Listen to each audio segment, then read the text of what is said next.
Close your eyes for a moment and imagine yourself floating weightlessly through a world where the laws of physics dissolve like sugar in water, where you can fly across impossible landscapes, speak with people who vanished from your life years ago, and experience emotions so vivid they linger long after you wake. Every single night, whether you remember it or not, see it. Your mind embarks on a journey more mysterious than any voyage across the cosmos, more profound than any adventure you'll experience while awake.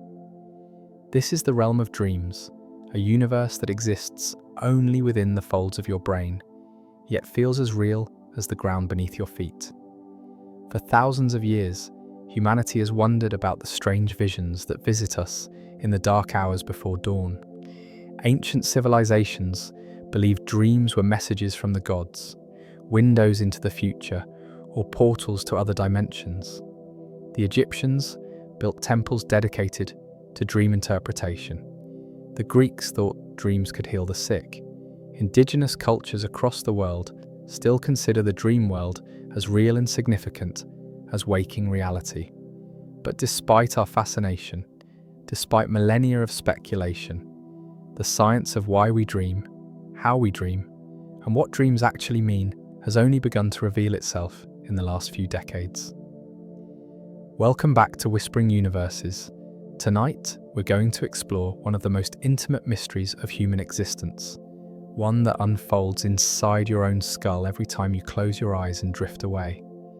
We're going to journey through the architecture of sleep, the machinery of consciousness, and the strange twilight realm, where memory, emotion, and imagination blend into experiences that can be beautiful, terrifying, absurd, or transcendent.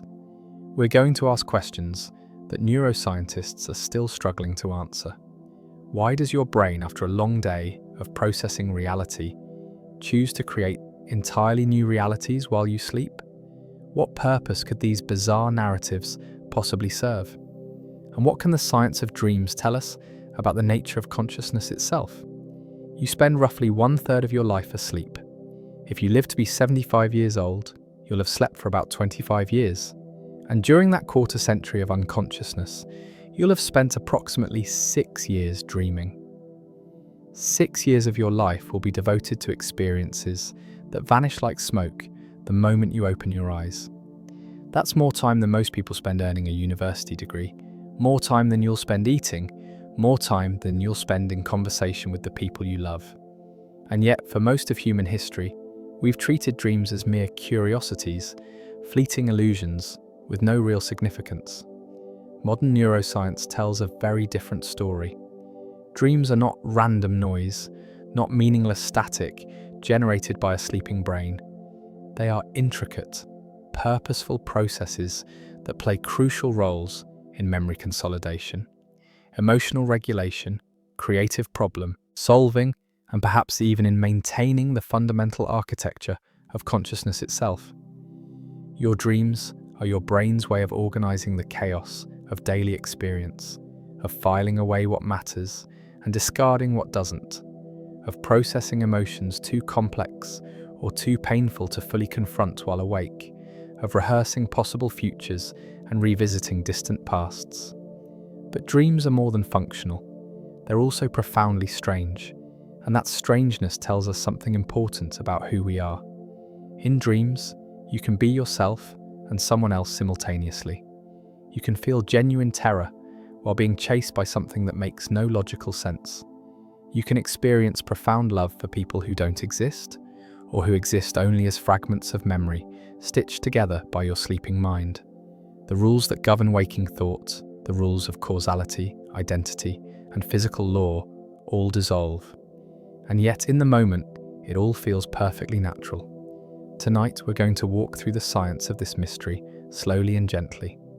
We'll start with the basics, the stages of sleep and the brain waves that define them, the 90-minute cycles that repeat throughout the night, the specific regions of your brain that light up or go dark as you descend into different depths of unconsciousness. Then we'll move deeper into the mechanics of how dreams are generated, how memories are selected and woven into narratives, how emotions are processed and integrated, how the chemistry of neurotransmitters shapes the texture and tone of your nightly visions. Finally, we'll explore the bigger questions, the evolutionary purpose of dreaming, the mysteries that remain unsolved, and what the future of dream research might reveal. So settle in, let the day's concerns drift away, take a slow breath and another, and feel yourself becoming still. Here on Whispering Universes, we're about to explore the country you visit every night, the one you've traveled to thousands of times, but perhaps never truly understood. We're going to discover why your mind travels at night, and what it finds in those dark and shimmering distances. Let's begin. Sleep is not a single state. It's not simply the absence of wakefulness, not merely unconsciousness, or a blank void where the self disappears for a while. Sleep is an active, dynamic, intricately choreographed process that unfolds in stages, each with its own distinct characteristics, its own patterns of brain activity, its own purpose. Understanding dreams requires understanding this architecture, this dance that consciousness performs every night as it moves between different modes of being. When you lie down at night, close your eyes, and feel yourself beginning to drift, you're standing at the threshold of a transformation. Your brain is preparing to transition from the high energy, high attention state of wakefulness into a series of progressively deeper stages of sleep. This transition doesn't happen all at once.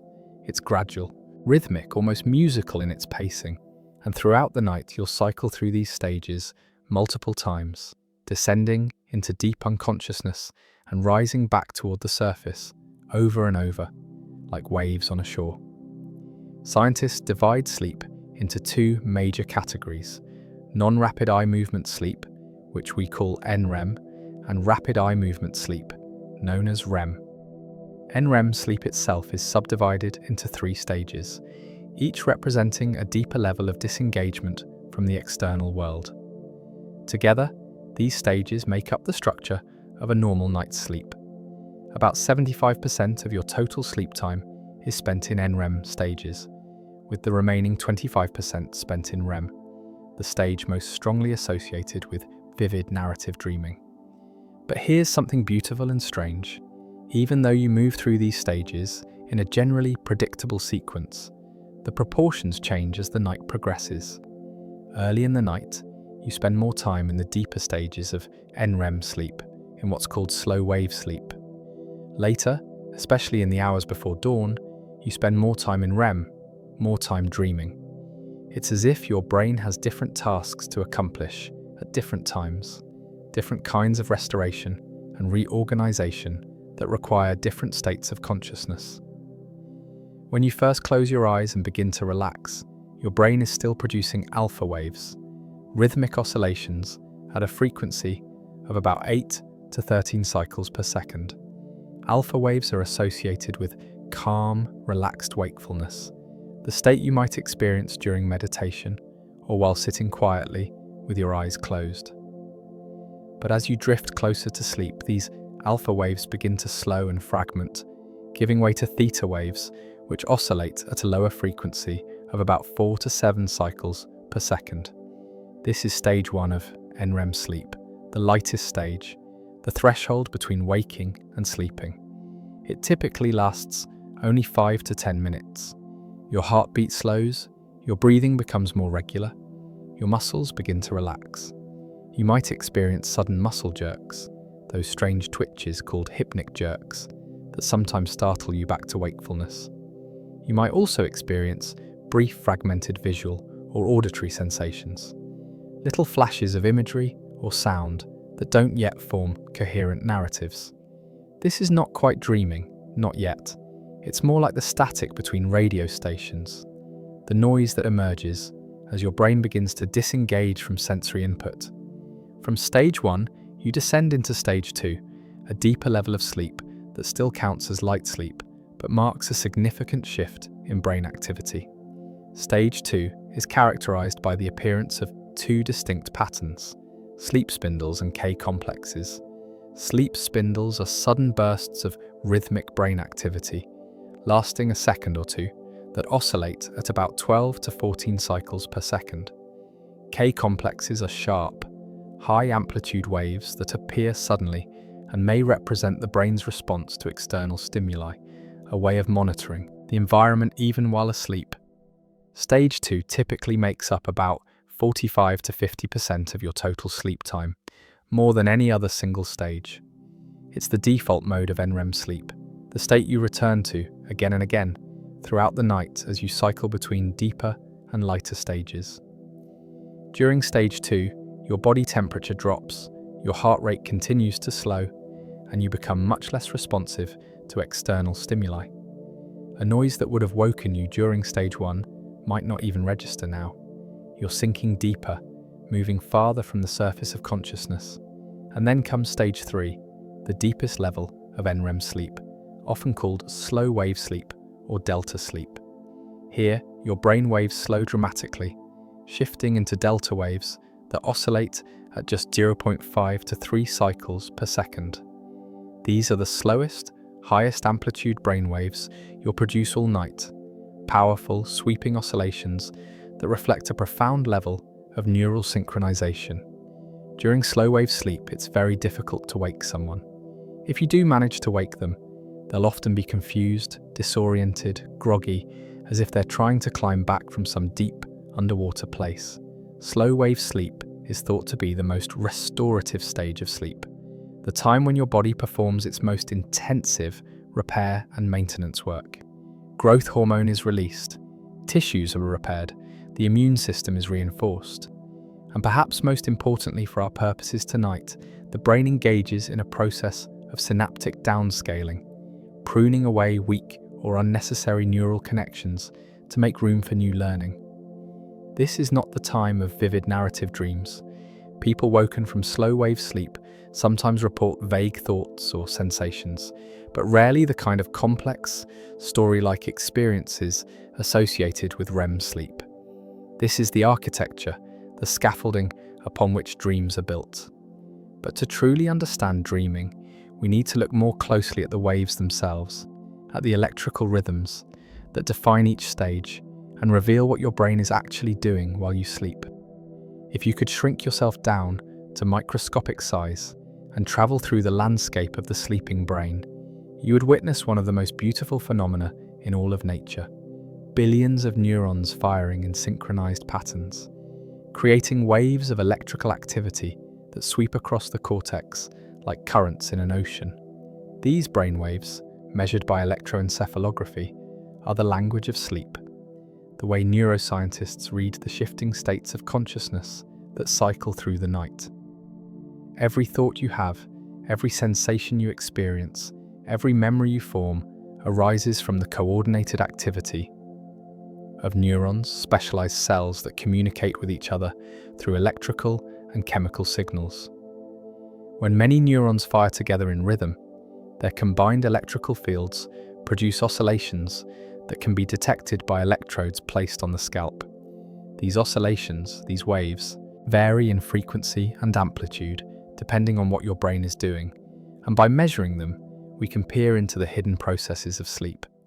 During wakefulness, when you're alert and engaged with the world, your brain produces beta waves, fast oscillations at 13 to 30 cycles per second. These rapid waves reflect the high level of processing required to navigate reality, to attend to multiple streams of sensory input, to make decisions, to plan, to speak, to move. But when you close your eyes and relax, beta waves give way to alpha waves, slower oscillations at 8 to 13 cycles per second that signal a shift toward calm, inward-focused awareness.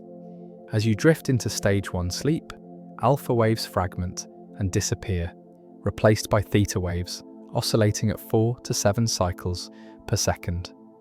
Theta is the rhythm of light sleep, of the hypnagogic state between waking and sleeping. It's also the rhythm associated with daydreaming, with meditative states, with the kind of loose wandering thought that occurs when your attention is not tightly focused on any particular task. Theta waves represent a brain that is beginning to disengage from external reality, beginning to turn inward. In stage 2, Theta waves continue, but they're now punctuated by those sudden bursts of activity called sleep spindles. Sleep spindles are fascinating structures.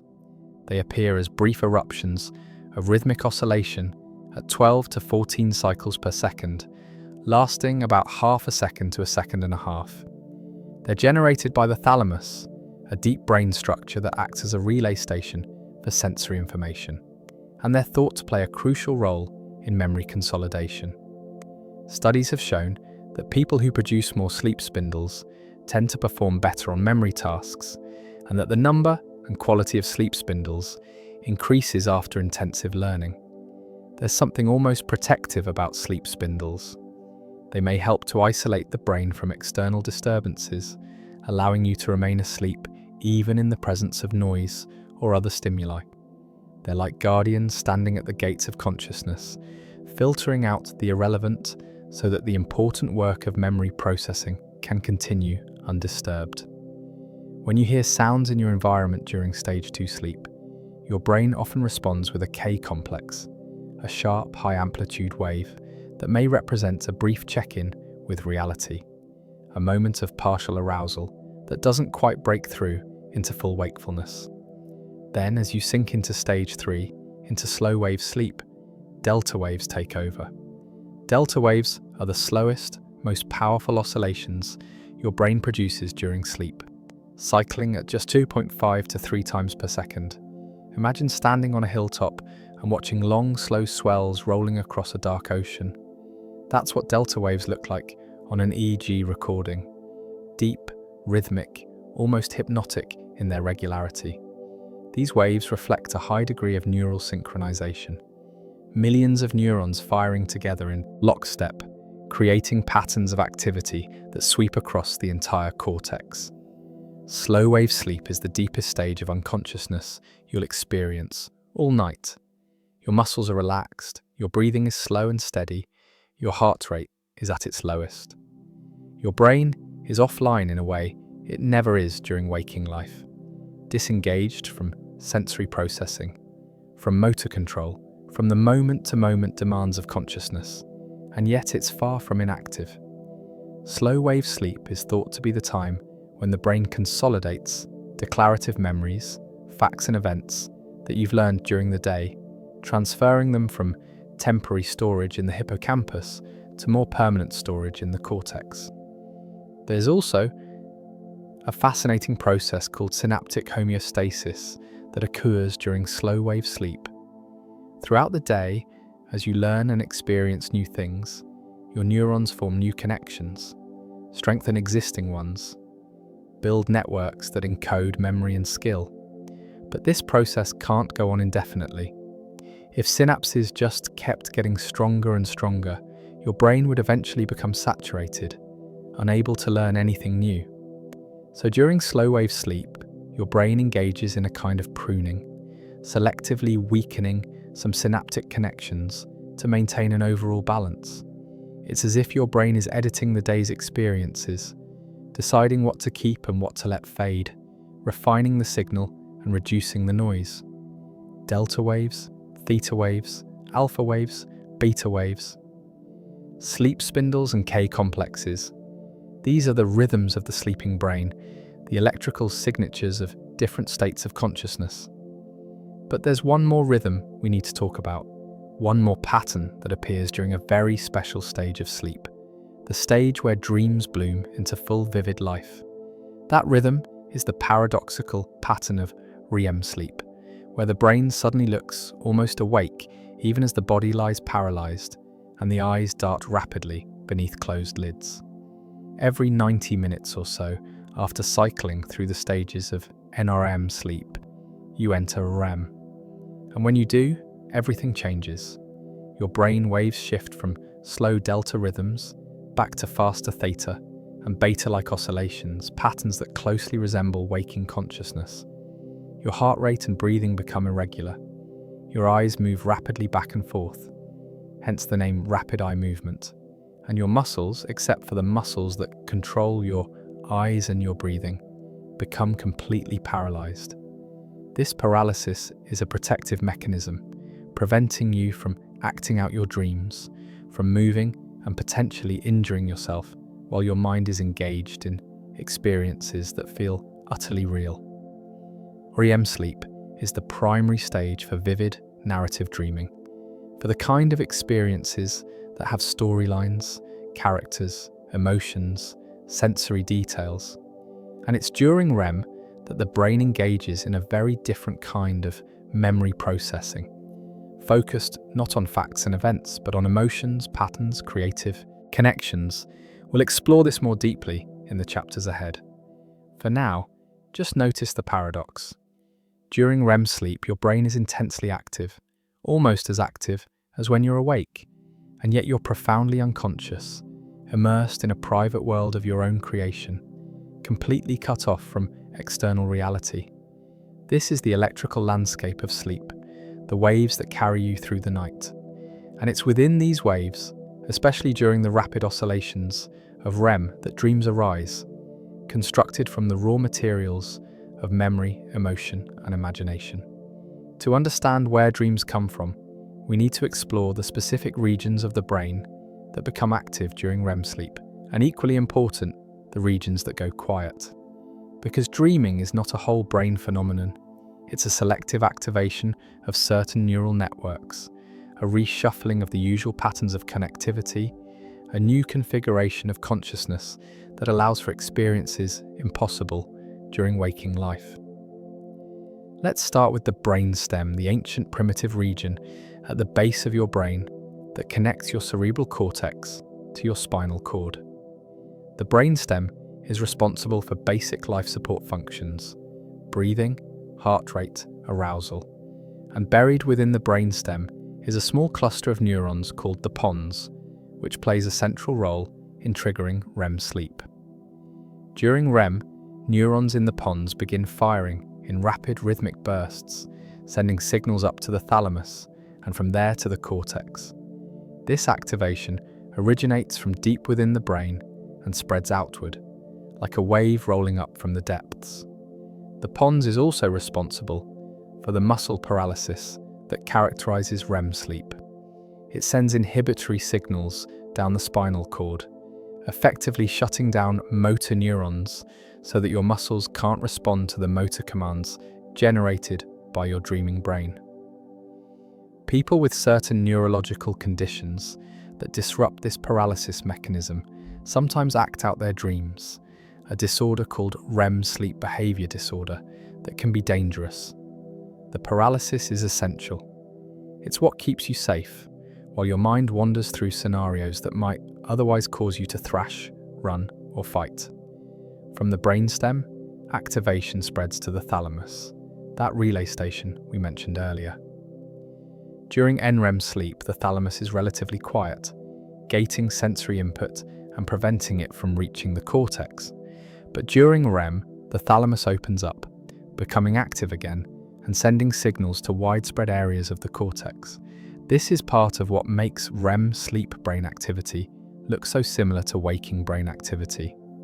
The thalamus is online, the cortex is active, and the brain is processing information, even though that information is internally generated rather than coming from the outside world. One of the most intensely active regions during REM sleep is the limbic system, the collection of structures deep within the brain that process emotions and memory. The amygdala, which is central to fear and emotional arousal, shows heightened activity during REM. So does the hippocampus, the seahorse-shaped structure, crucial for forming and retrieving memories. This is significant. It helps explain why dreams are so often intensely emotional, why they can evoke fear, joy, sadness, or anxiety more powerful than almost anything you experience while awake. The emotional centers of your brain are firing strongly, unconstrained by the logic and context that normally modulate your feelings. The hippocampus contributes memory fragments to the dream, pulling up pieces of past experience, recent and distant, and offering them to the cortex as raw material.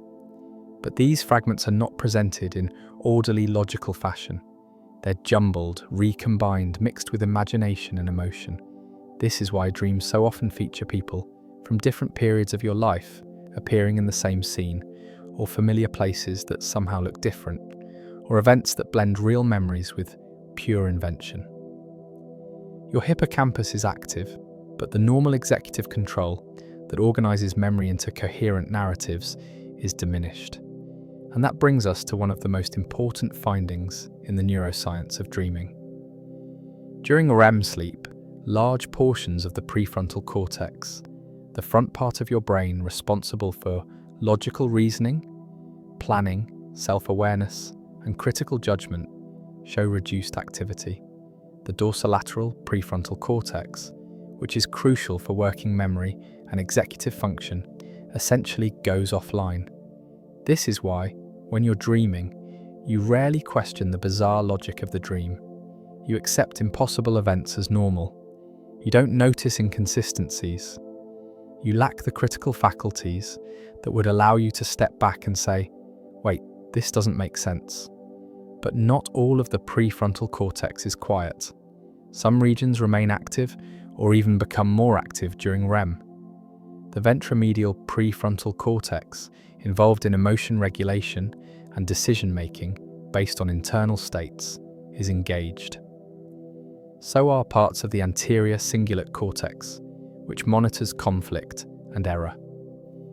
So even though you've lost the logical, analytical parts of your waking mind, you retain emotional awareness, a sense of self, a feeling of being present in the dream, even as the dream shifts and transforms around you. The visual cortex at the back of your brain also lights up during REM sleep, generating the vivid imagery that characterizes most dreams. Even though your eyes are closed and no light is entering them, your visual cortex is producing rich, detailed hallucinations. You see landscapes, faces, objects, movement, color, all constructed entirely from within. This is why dreams feel so visual, so perceptually real. Your brain is using the same machinery it uses to process actual vision, but feeding it internally generated signals instead of sensory input from the eyes. What emerges from this selective pattern of activation is a kind of consciousness unlike any other. You're aware, experiencing, feeling, seeing, but you're not reasoning, not planning, not evaluating.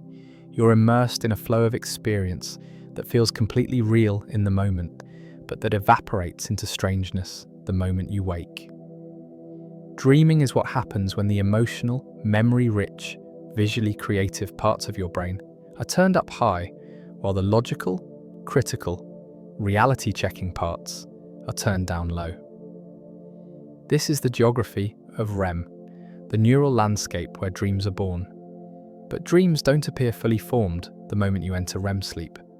They emerge gradually, shaped by the ongoing dialogue between different brain regions, woven from threads of memory and emotion into narratives that feel meaningful even when they make no logical sense. If you've ever tried to pinpoint exactly when you fell asleep, you know it's nearly impossible. The transition from waking to sleeping is blurry, elusive, a threshold you cross without fully realizing it. The same is true for the onset of dreaming. Dreams don't announce themselves. They don't switch on like a light. They emerge gradually, built from fragments, from fleeting images and sensations that slowly coalesce into something more coherent, more narrative, more immersive. Dreaming is most vivid and most narrative during REM sleep, but it doesn't occur only during REM. People woken from NREM sleep also report mental experiences, though these tend to be different in character. NREM dreams are often described as more thought-like, less visual, less bizarre, less emotional. They might consist of vague impressions, repetitive thoughts, static scenes, or mundane reflections that don't form a clear story. It's as if the dreaming process is always running in the background, but its intensity and complexity depend on which stage of sleep you're in. In the early part of the night, when you spend more time in slow-wave sleep, dreams are sparse and fragmentary. You might have brief flashes of imagery during stage 1, those hypnagogic hallucinations that flicker at the edge of consciousness as you drift off. You might experience vague thoughts or sensations during stage 2 or stage 3, but nothing with the coherence and emotional intensity of a full REM dream. Your brain is focused on other tasks during deep NREM sleep, consolidating memories, pruning synapses, restoring energy reserves. But as the night progresses, the character of your sleep changes. Each successive cycle through the sleep stages brings you into longer and longer periods of REM sleep.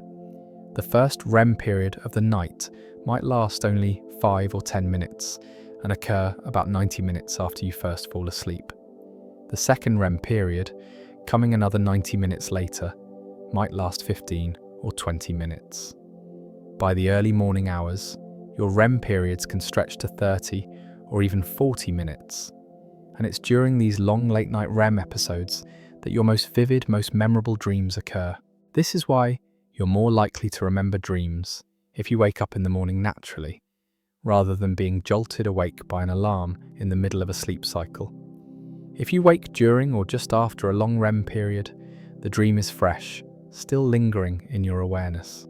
But if you wake during deep, slow wave sleep, there may be no dream to remember at all, or only the faintest echo of one. The content of dreams appears to be shaped by a complex interplay of factors. Your recent experiences, the events of the day, provide what Freud called day residue, fragments of waking life that get incorporated into the dream narrative. But these fragments are rarely replayed directly.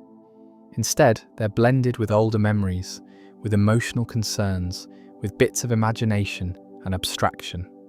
A conversation you had yesterday might become a scene in tonight's dream, but the person you were talking to might have the face of someone you knew in childhood, and the setting might be a place you've never actually visited. Emotions seem to play a particularly strong role in shaping dream content.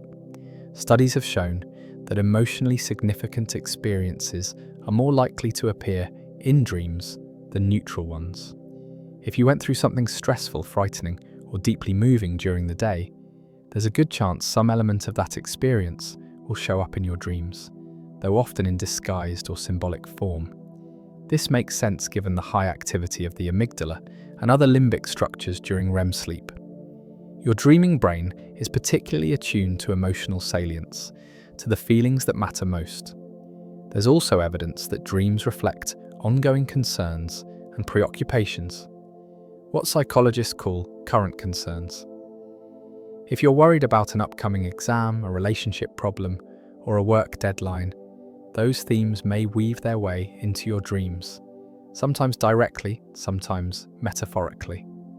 Dreams don't solve these problems in any straightforward way, but they do seem to engage with them, turning them over, exploring them from different angles, processing the emotions attached to them. And then there's the element of pure randomness, or at least apparent randomness. The activation synthesis hypothesis, proposed by researchers in the 1970s, suggests that dreams arise when the cortex tries to make sense of random signals coming from the brainstem during REM sleep.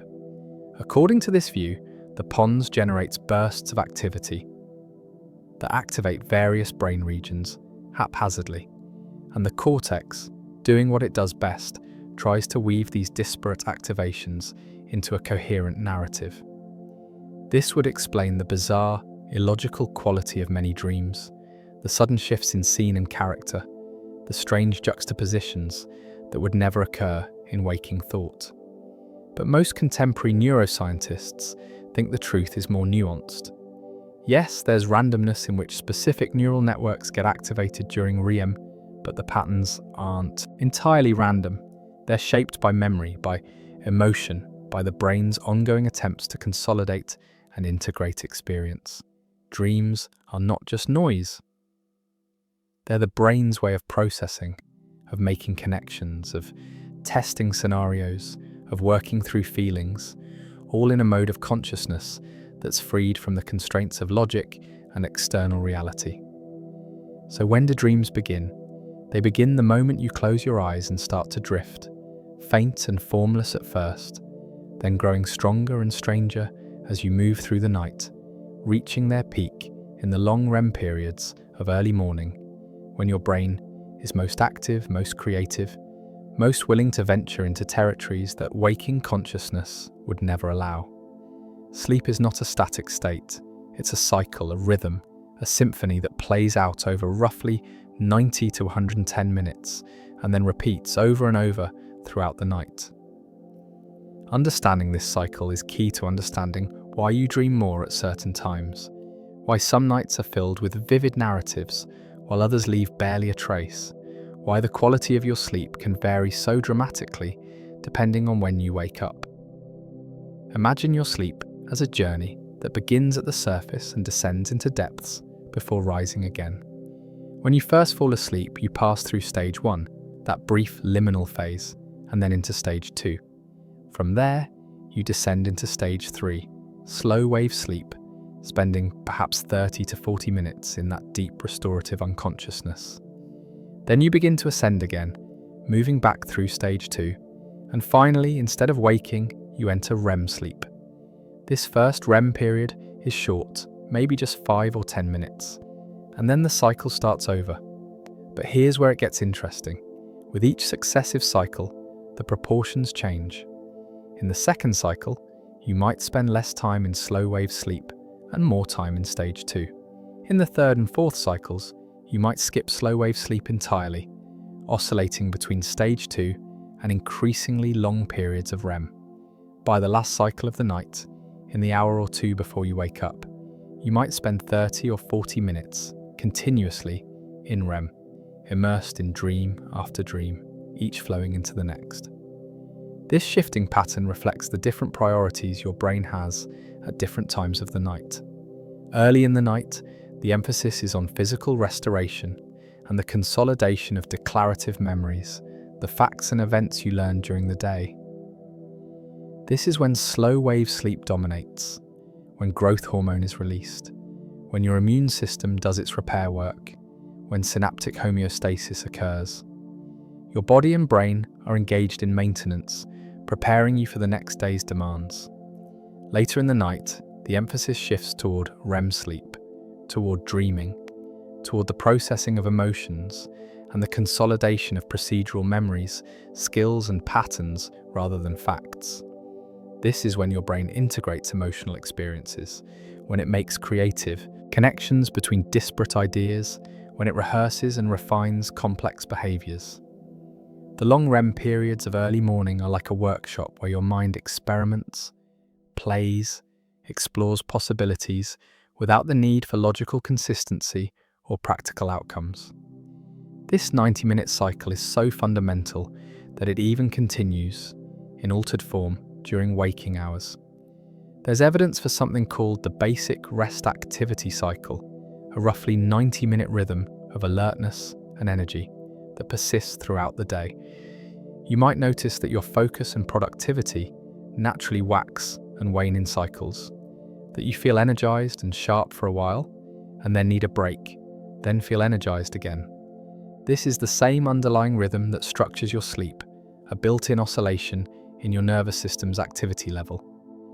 The discovery of the sleep cycle came in the 1950s, when researchers first used EEG technology to continuously monitor people's brain waves throughout the night.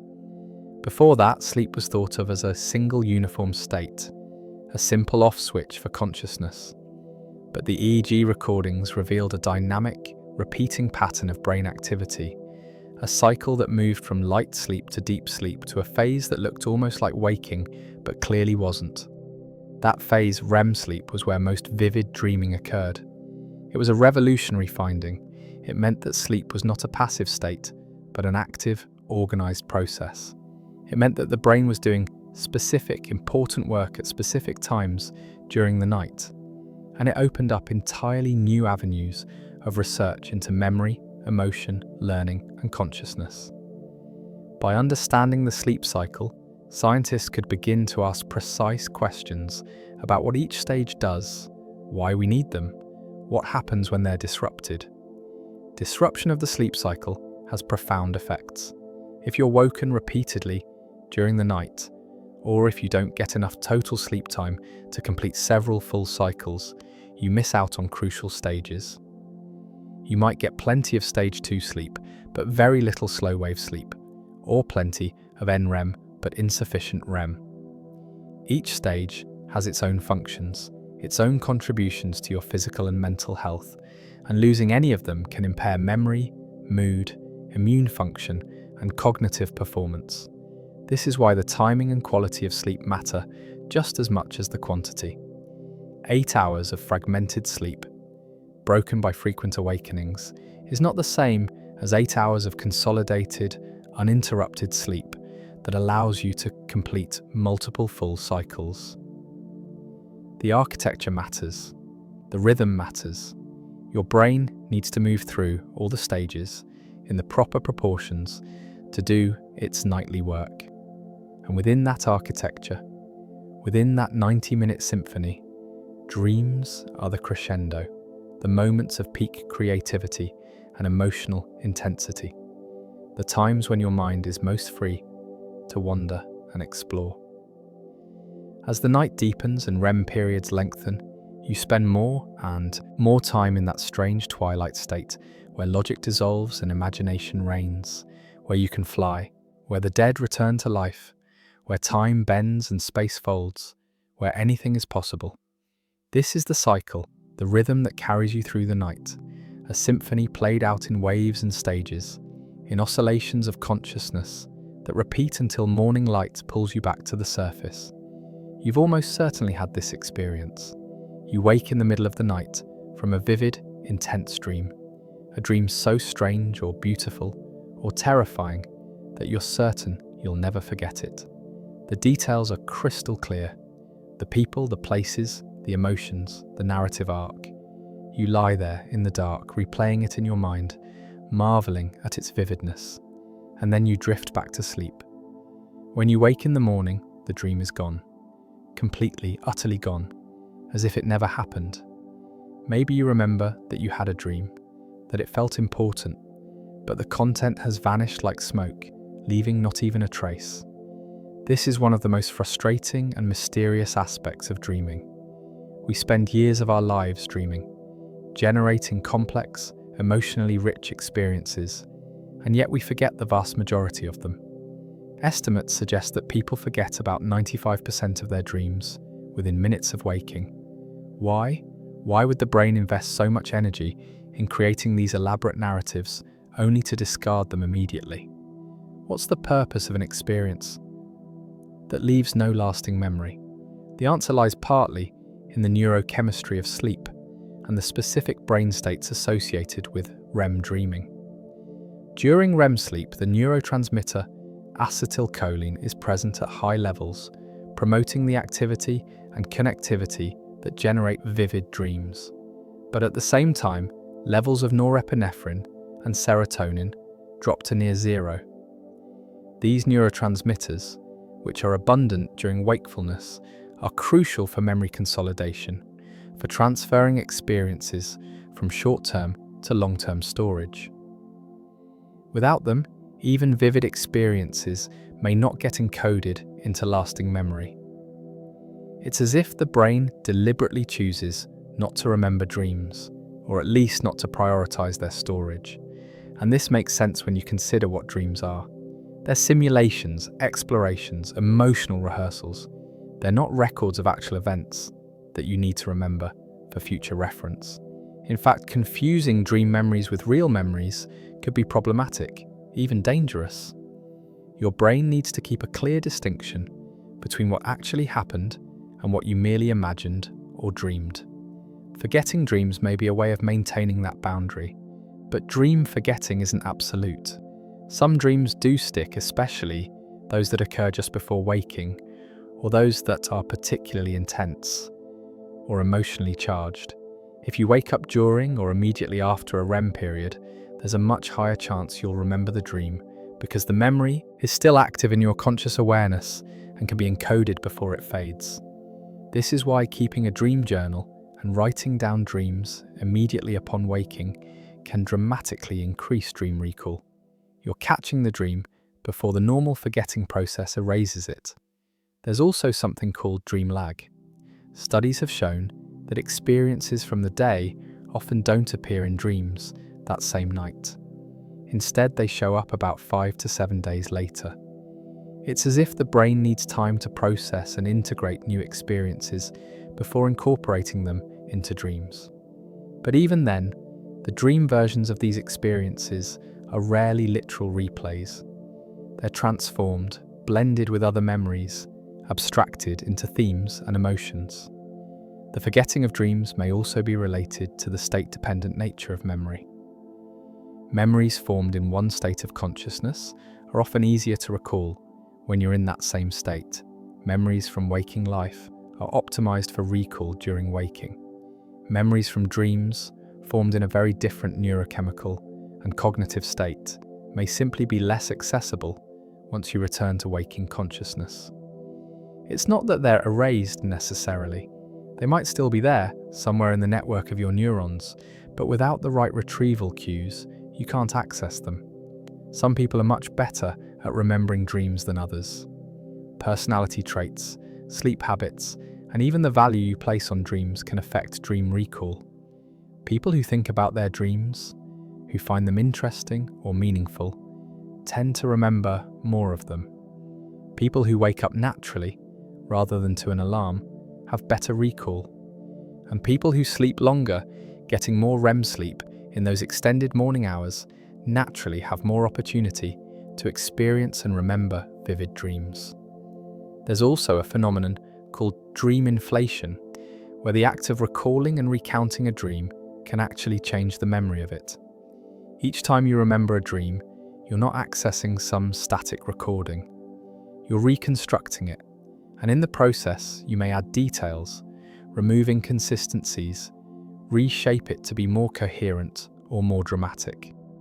This is true of all memory, but it's especially pronounced with dreams because the original experience was already so fluid and illogical. So why do we forget our dreams? Partly because the brain chemistry during REM doesn't support strong memory encoding. Partly because dreams aren't meant to be remembered, at least not in the way we remember real experiences. Partly because the retrieval cues available during waking don't match the state in which dreams were formed. And partly perhaps because the sheer volume of dreaming we do each night would overwhelm our memory systems if we tried to retain it all. But the forgetting is not complete. Dreams leave traces, subtle influences on mood, on creativity, on the associations you make, on the emotions you feel. You might wake up feeling anxious or happy, or melancholy without knowing why. The dream that shaped your mood already faded beyond recall. You might find yourself thinking about someone you haven't thought about in years, unaware that they appeared in last night's dream. The content vanishes, but the emotional residue remains. And in that sense, perhaps dreams don't need to be remembered to serve their purpose. If their function is to process emotions, to consolidate memories, to explore scenarios and make connections, then the work is done during the dream itself. The memory of the dream is a bonus, a side effect, but not the main point. The main point is the processing, the integration, the nightly reorganization of your inner life. Still, there's something poignant about all those lost dreams, all those private universes that bloom and fade in darkness, experienced fully in the moment, but leaving barely a trace by morning. Deep beneath the folds of your cerebral cortex, buried in the most ancient part of your brain, lies the machinery that initiates dreaming. This is the brainstem, a structure that evolved hundreds of millions of years ago, long before mammals developed the large, complex forebrains that make us capable of language, abstract thought, and self-awareness. The brainstem is responsible for the most fundamental aspects of survival: breathing, heart rate, sleep-wake cycles, arousal. And it's here, in a small region called the pons, that the process of REM sleep begins. The pons is a bulge on the front of the brainstem, about the size of your thumb, located just above the medulla oblongata and below the midbrain.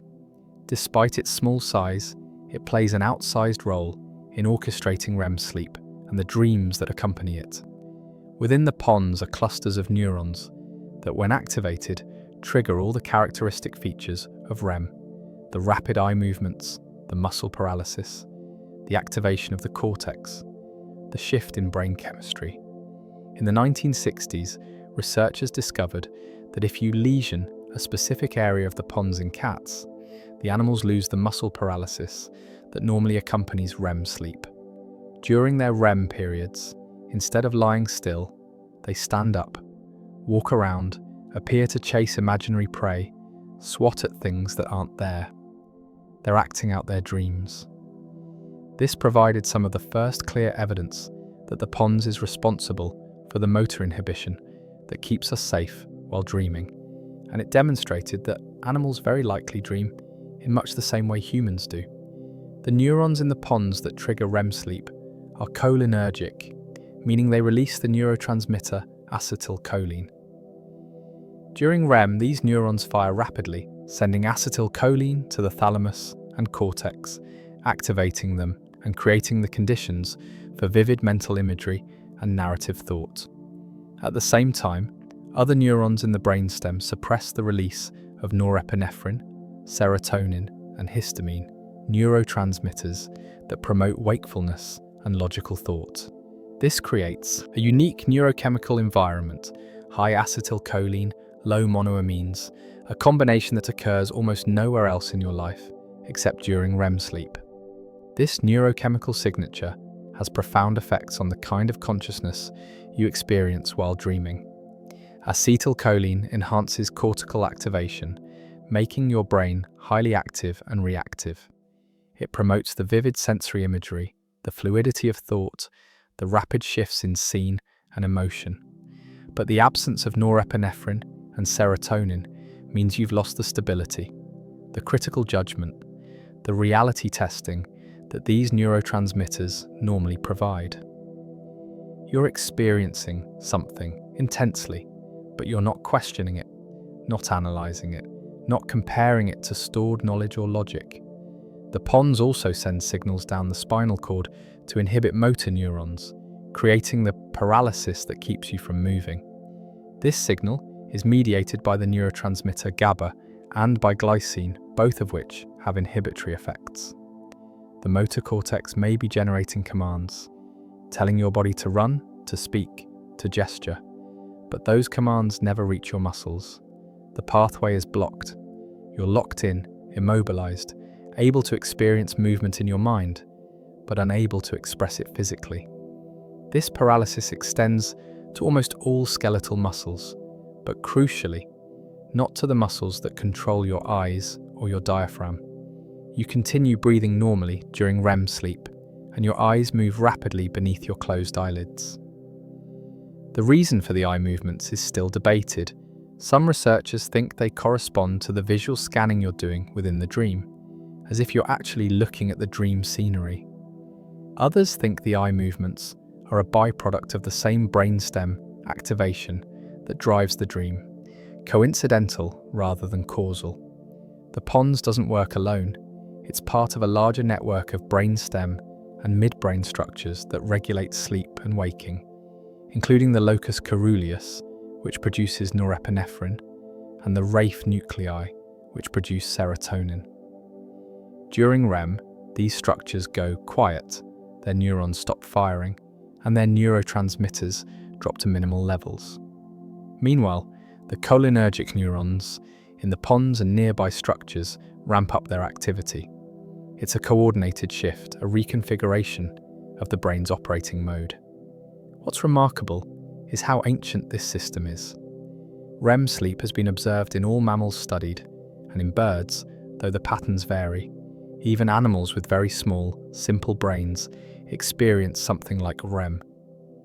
This suggests that dreaming, or at least the brain state that produces dreaming, is not a recent evolutionary innovation.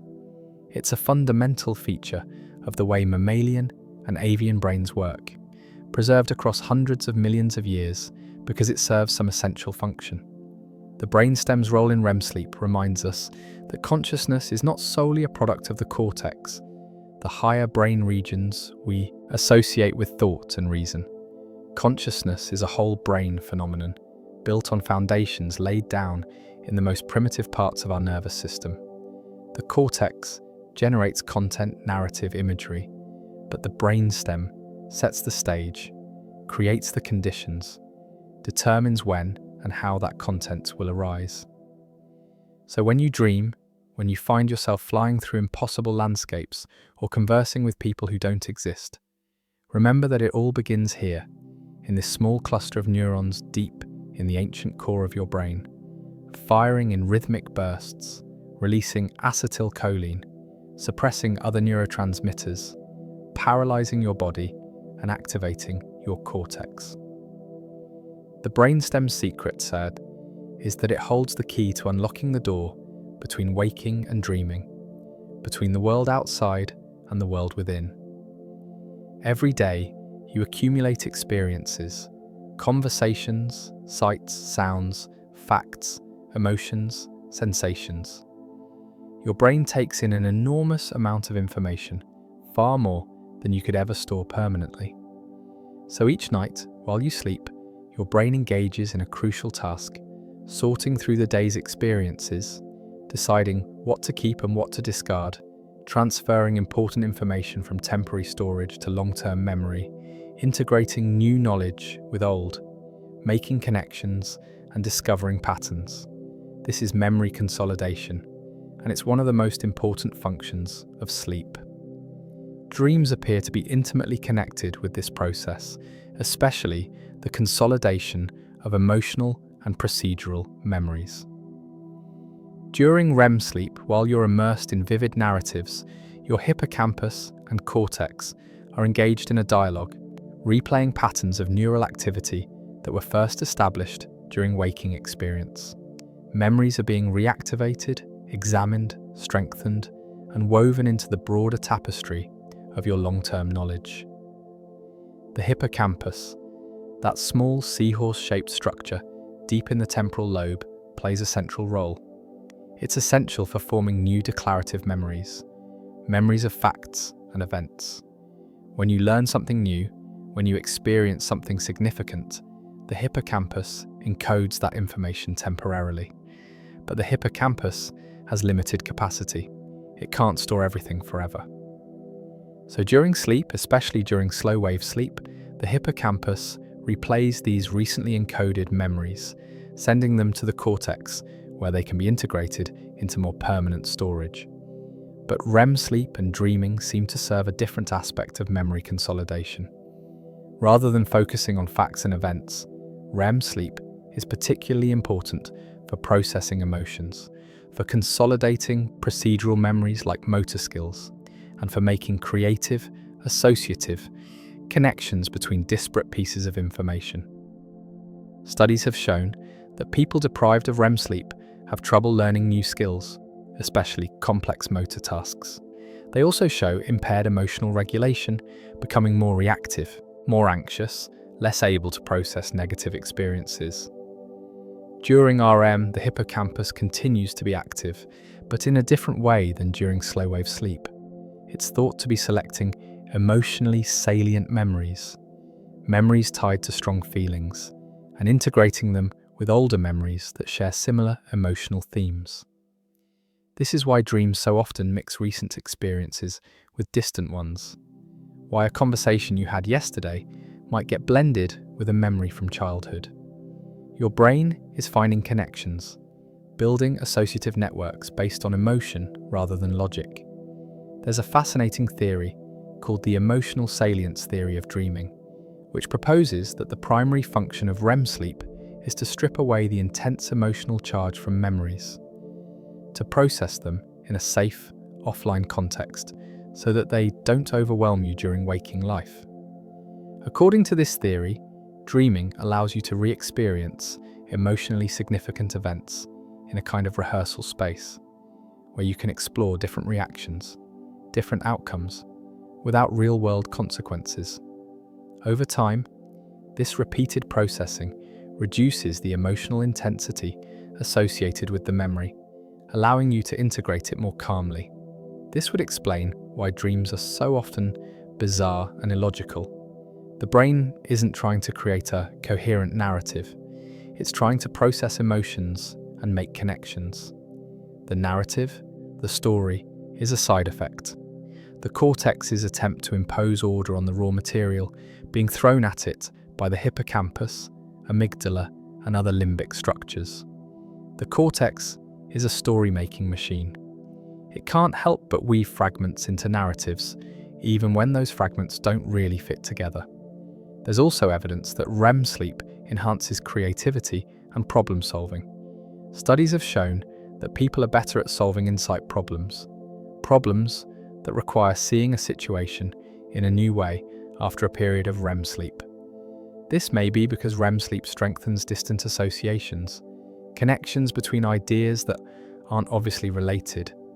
While awake, your thinking tends to be focused, logical, constrained by context and expectations.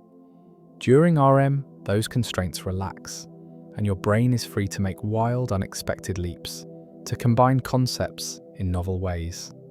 Think about it this way.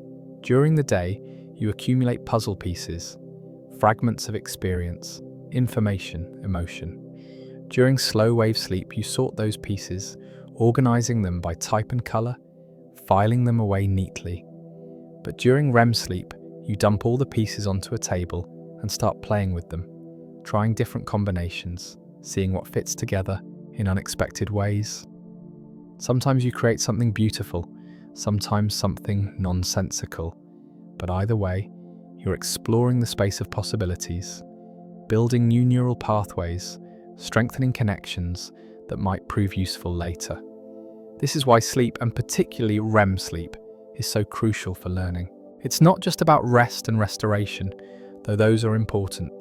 It's about actively processing, integrating, and transforming information. Students who stay up all night cramming for exams are sabotaging themselves, not just because they're tired, but because they're depriving their brains of the opportunity to consolidate what they've studied. The learning happens during sleep. The material you reviewed during the day gets woven into lasting memory during the night.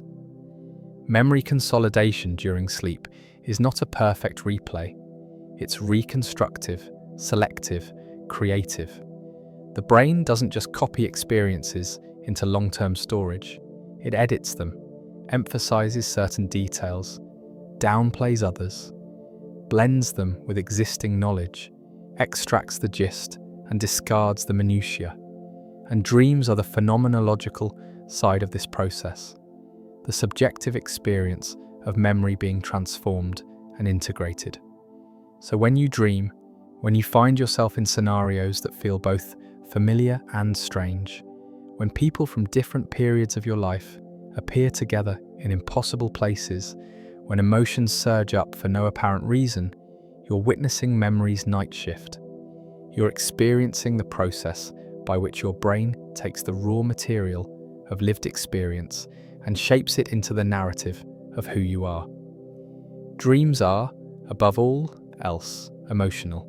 They can make you feel terror more visceral than anything you experience in daily life, joy more pure, sadness more profound, desire more intense. You might wake from a nightmare with your heart pounding, drenched in sweat, convinced that the threat was real. Or you might wake from a beautiful dream, suffused with such happiness that it colours your entire morning, continue even though the dream itself has already faded from memory. This emotional intensity is not accidental. It's a central feature of what dreams are and what they do. During REM sleep, while the logical, analytical prefrontal cortex is offline, the emotional centers of the brain are highly active. The amygdala, the brain's fear and emotion processing hub, shows activity levels during REM that sometimes exceed waking levels. The anterior cingulate cortex, which monitors emotional conflict and signals when something feels wrong, is engaged. The ventromedial prefrontal cortex, involved in emotion regulation and assigning emotional value to experiences, remains active even as other prefrontal regions go quiet.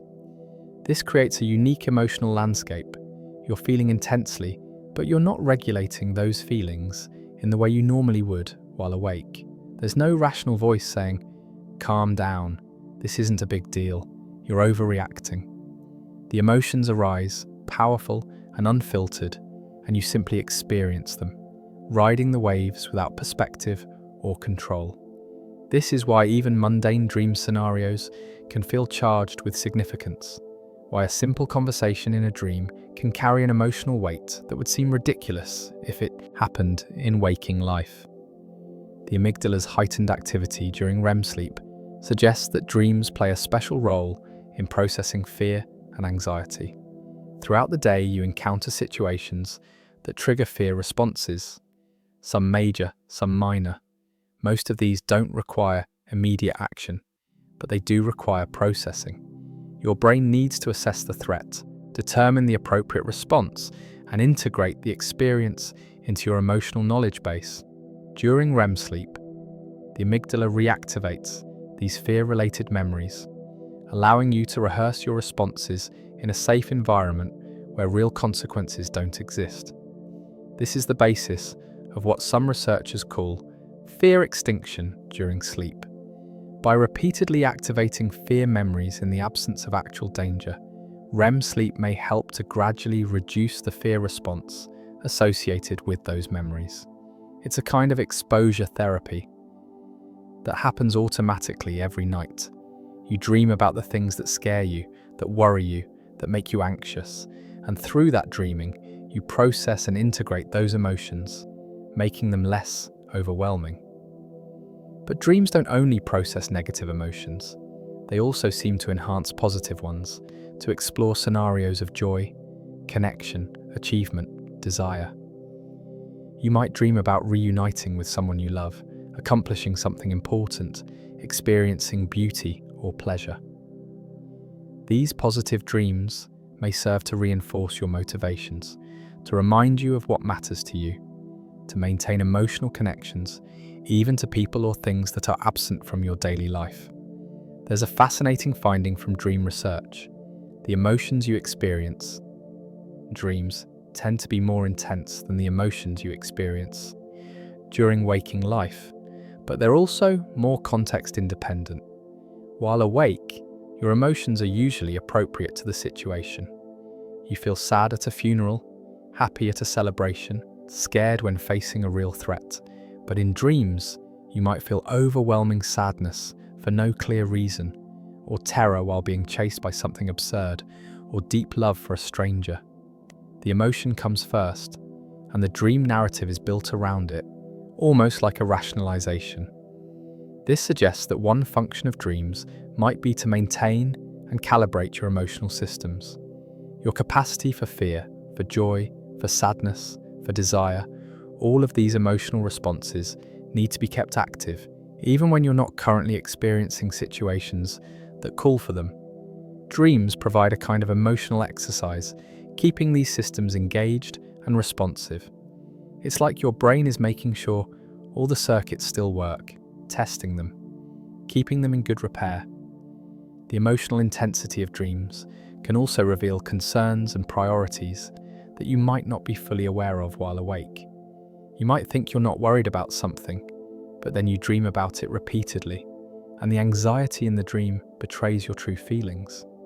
Dreams can be a window into your unconscious emotional life, not in the mystical, Freudian sense of hidden symbols and repressed desires, but in the more straightforward sense that they reflect what your emotional brain is actually processing, freed from the censorship and rationalization of your waking mind.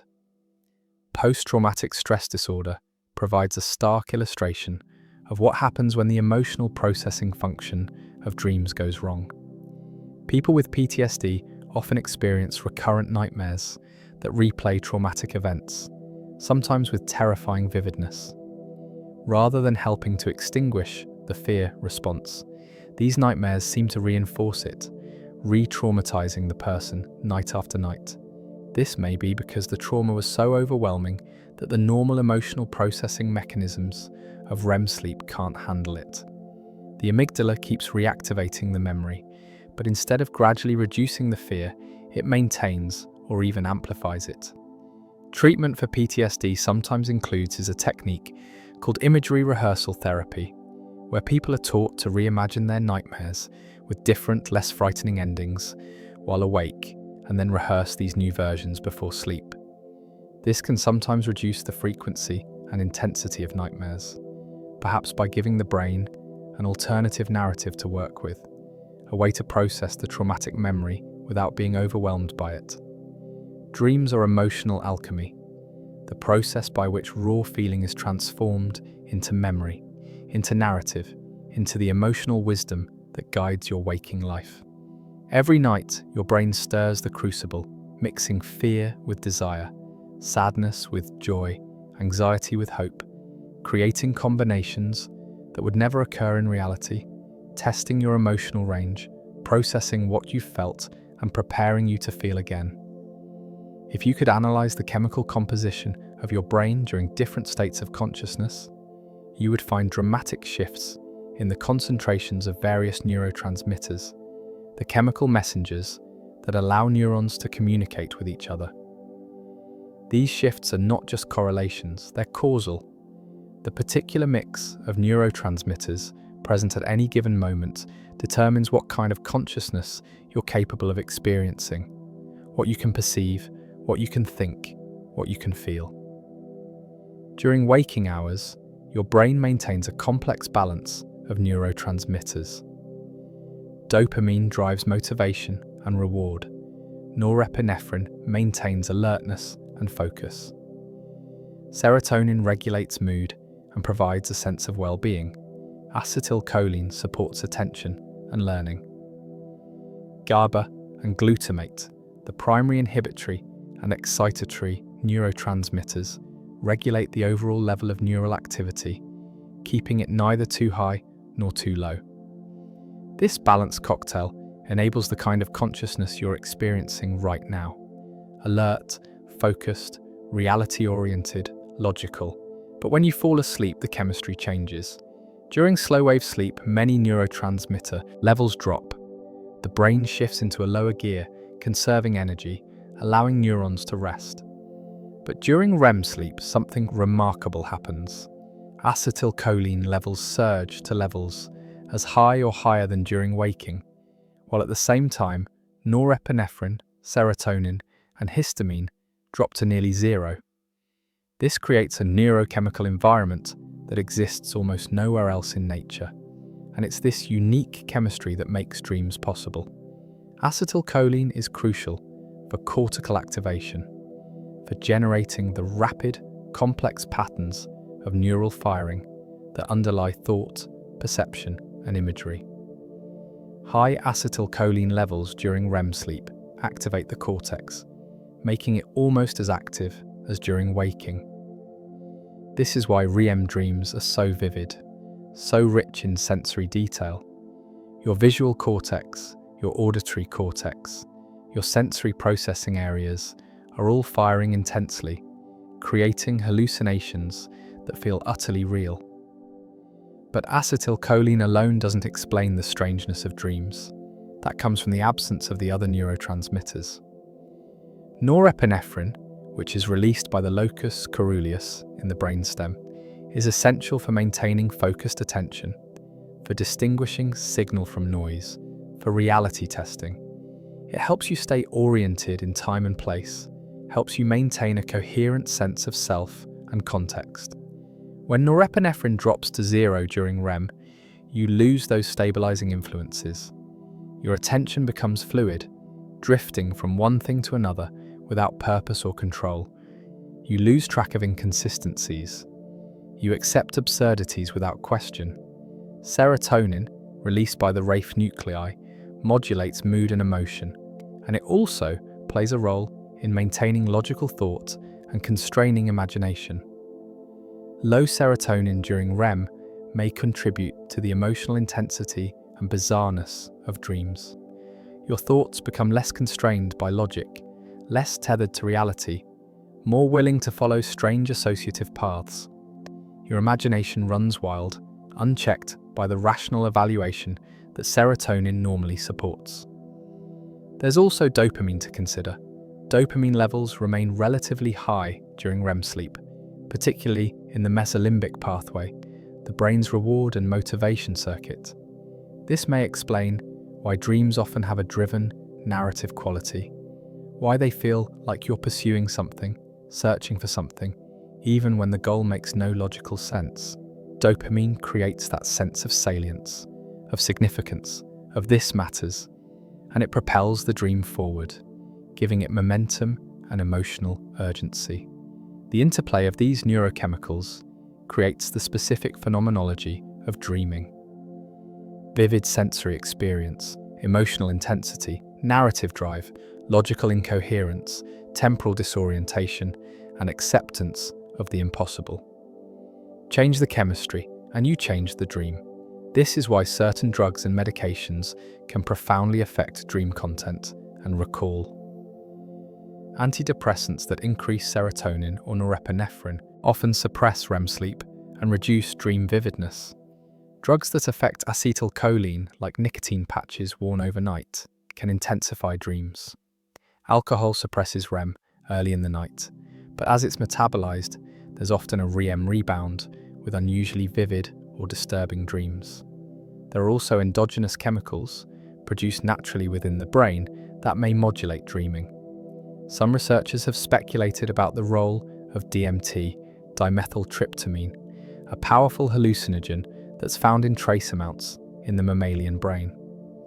DMT produces experiences that share some features with dreams: vivid visual hallucinations, encounters with beings or entities, a sense of traveling to other realms, time distortion.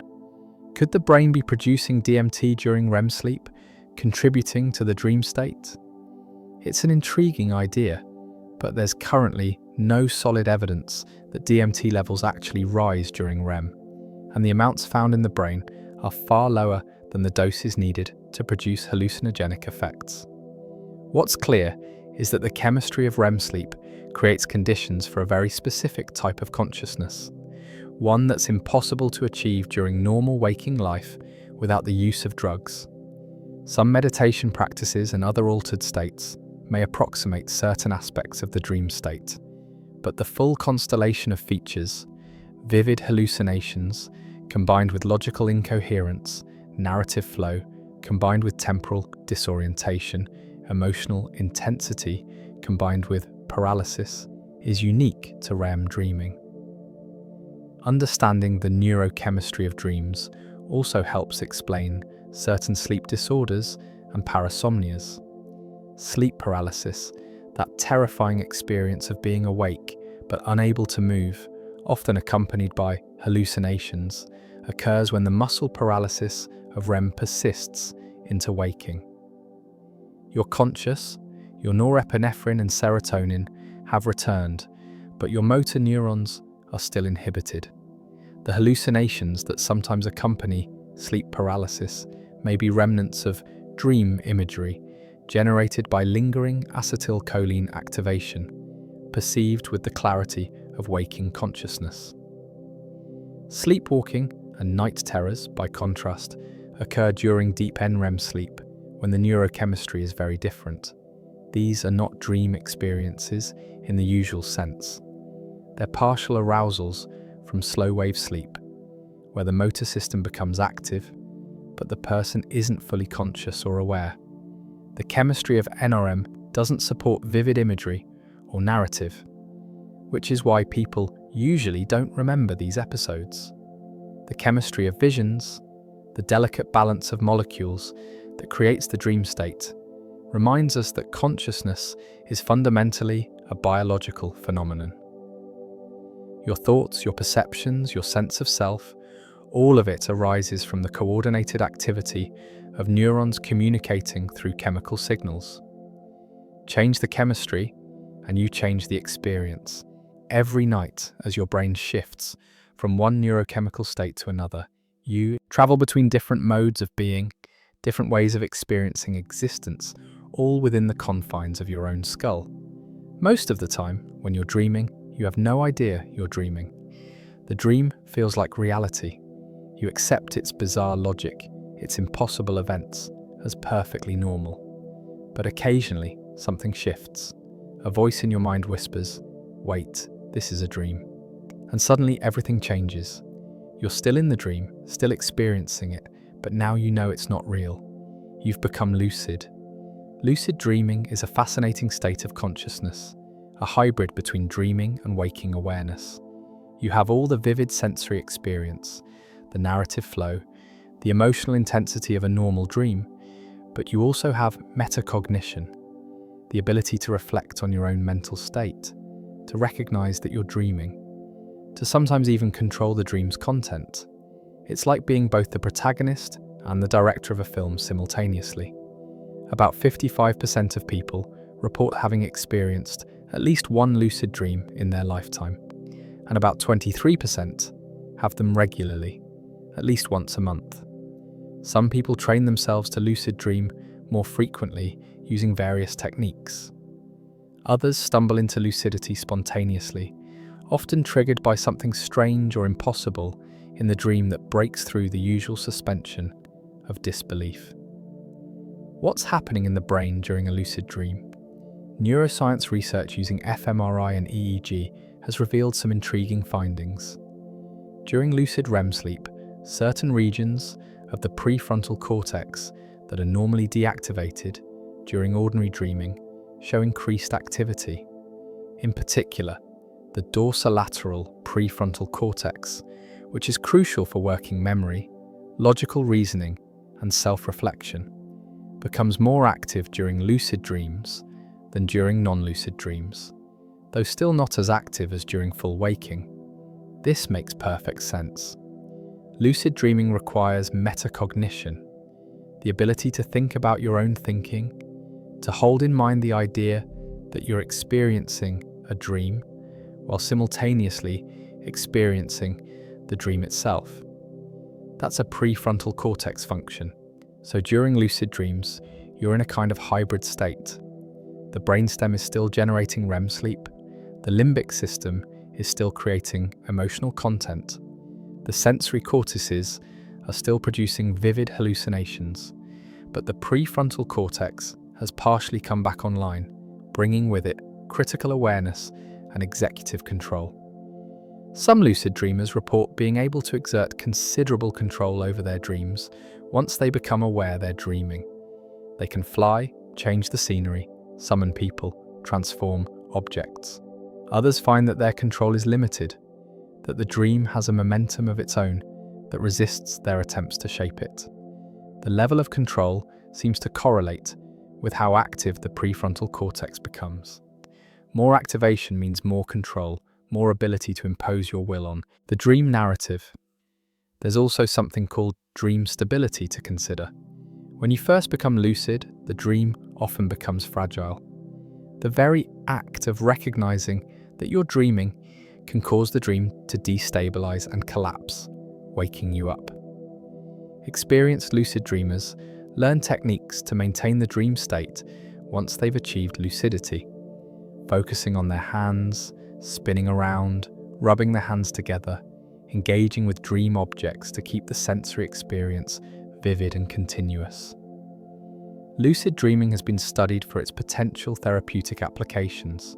Some researchers think it could help people with recurrent nightmares, allowing them to recognize the nightmare as a dream and either change its content or simply endure it without fear, knowing it's not real.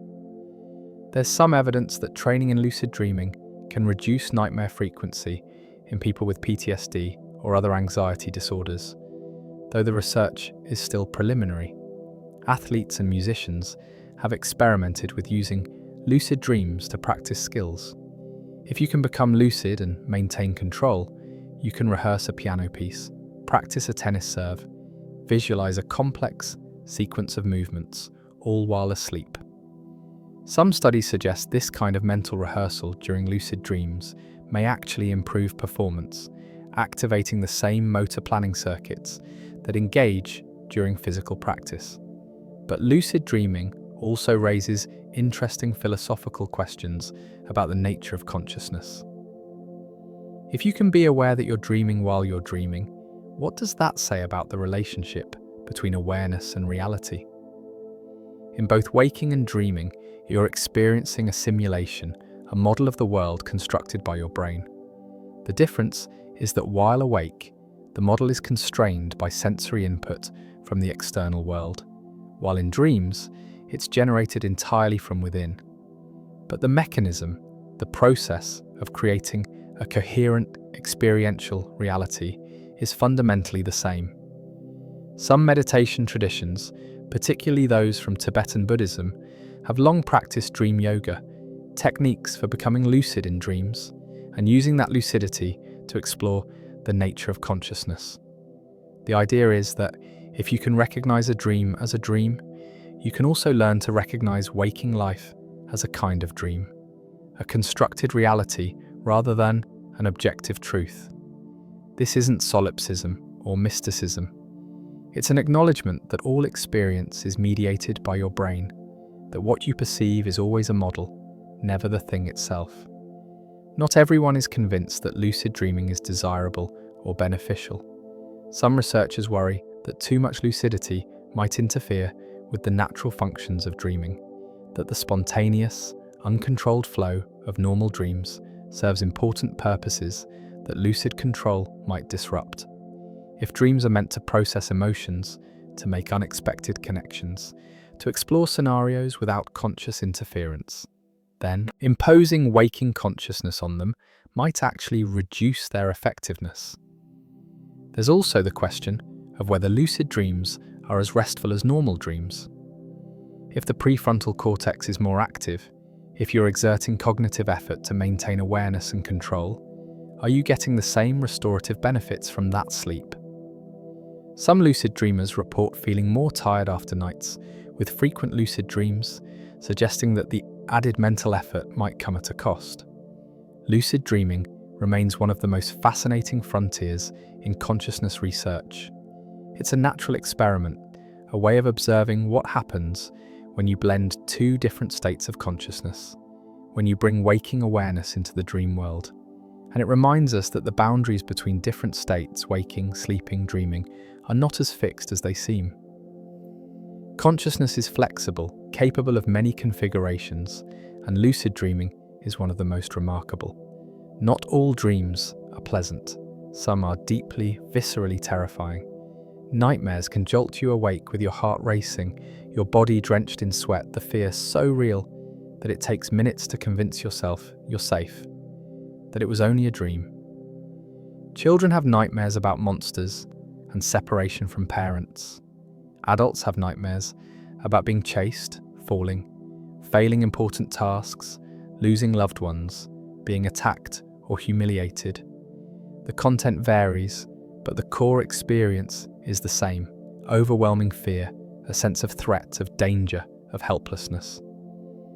Nightmares are common. Most people have them occasionally, especially during times of stress, anxiety, or significant life change. About 5% of adults report having nightmares frequently enough that it affects their quality of life. And for people with PTSD or certain anxiety disorders, nightmares can be a chronic, debilitating problem, disrupting sleep and amplifying daytime symptoms. What causes nightmares? From a neuroscientific perspective, they appear to be an exaggerated version of the normal fear processing that occurs during REM sleep. Remember, the amygdala is highly active during REM, reactivating fear-related memories, testing threat responses, engaging in a kind of emotional rehearsal.